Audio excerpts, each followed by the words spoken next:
I remember hearing a story. I couldn't tell you in detail all of it, but it was about the first few missionaries that went to Mexico, and their experience was incredible. They went through so much danger, and they nearly were killed several times. They were arrested, and and they were scheduled for execution. Either at least once or twice. I can't remember. I can't remember all the details. But they were miraculously saved by individuals coming to their aid who were not even members of our church, but just a set of very curious circumstances led to them being saved, and they were actually taken before the president of Mexico at the time, and they were brought in there because they had no idea how to deal with these missionaries, because it was the first time they'd ever been seen in Mexico, and so the president just sat down and started to interrogate them, and he asked them, what they were there for, and started asking them a lot of pointed, difficult and somewhat offensive questions. And it was impressive to me because the missionaries, instead of just kind of cowing before the authority and trying to appease him in order to gain his favor, in order to continue preaching in the city or in the country, they just taught what they were sent there to teach, and they bore their testimony. And the effect of it was so powerful on the president that he let them go without any sort of citation or consequences whatsoever, and gave them free ability to continue to preach in the country. And so that I couldn't do the story justice. It was a very incredible story, but if I would suggest anyone look it up who's interested in it, because it was to me it was a very touching and very inspiring story as well. And then I understand that the missionary work in Mexico City was paused for a while during the Mexican, I think it was Mexican Revolution, as the circumstances in the country became increasingly dangerous.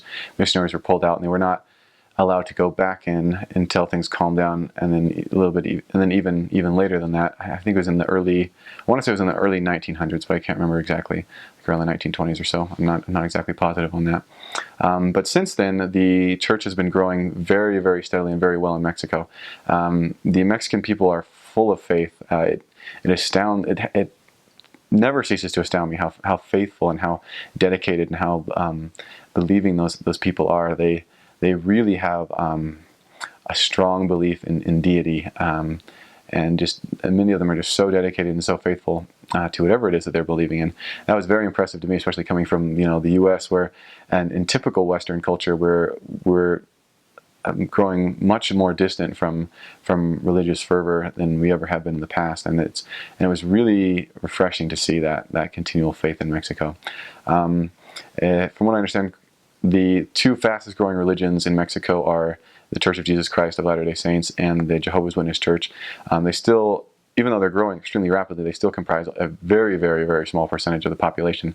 But even despite the small number that we have in Mexico, it's still one of the most heavily populated countries with members in the world.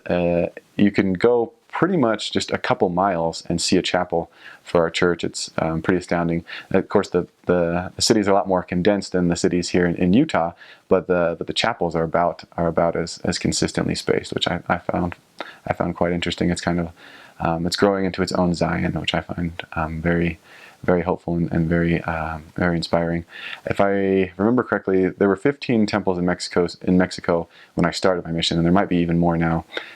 So that's a larger number than I think are in almost any other country in the world other than the U.S. So Mexico is a very important area for the church right now, and it has been for the last several years.